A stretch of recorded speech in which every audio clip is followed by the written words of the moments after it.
Diplomasi ekonomi mewujudkan Indonesia sebagai pusat pasar halal dunia. Indonesia merupakan negara dengan muslim terbanyak dunia, ada sekitar 237,573 juta jiwa penduduk muslim Indonesia. Banyaknya jumlah penduduk muslim menjadi alasan tingginya konsumsi Indonesia terkait dengan produk halal global.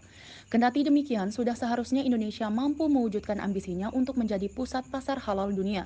Pasar halal dunia adalah satu arena tempat produk, destinasi, dan komoditas halal seluruh dunia bersaing untuk bisa mendapatkan keuntungan secara ekonomi maupun politik. Presiden Jokowi dalam masa pemerintahannya menjadikan isu pasar dunia ini menjadi salah satu isu yang penting karena dianggap mampu menjadi salah satu strategi pembangunan yang baik dalam meningkatkan perekonomian Indonesia. Salah satu cara yang dipilih untuk mewujudkan ambisi ini ialah dengan melakukan diplomasi ekonomi.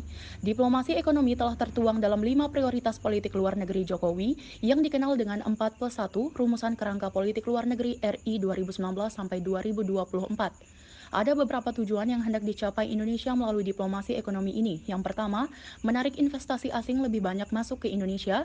Yang kedua, mewujudkan perluasan pasar komoditas Indonesia. Dan yang ketiga, menarik wisatawan lebih banyak ke Indonesia. Faktor-faktor pertimbangan penerapan diplomasi ekonomi dalam mewujudkan Indonesia sebagai pusat pasar halal dunia melalui analisis aktor rasional dari Graham T. Allison.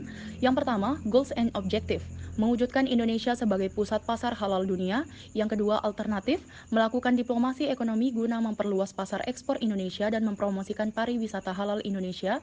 Yang ketiga, consequence, diplomasi ekonomi yang dilakukan kepada negara lain berarti ikut mengenalkan strategi pembangunan ekonomi Indonesia kepada negara lain. Tidak jarang hal ini membawa petaka bagi Indonesia, sebab negara lain dapat meniru hal yang dilakukan Indonesia yang berakibat pada lahirnya pesaing baru Indonesia dalam tingkat global.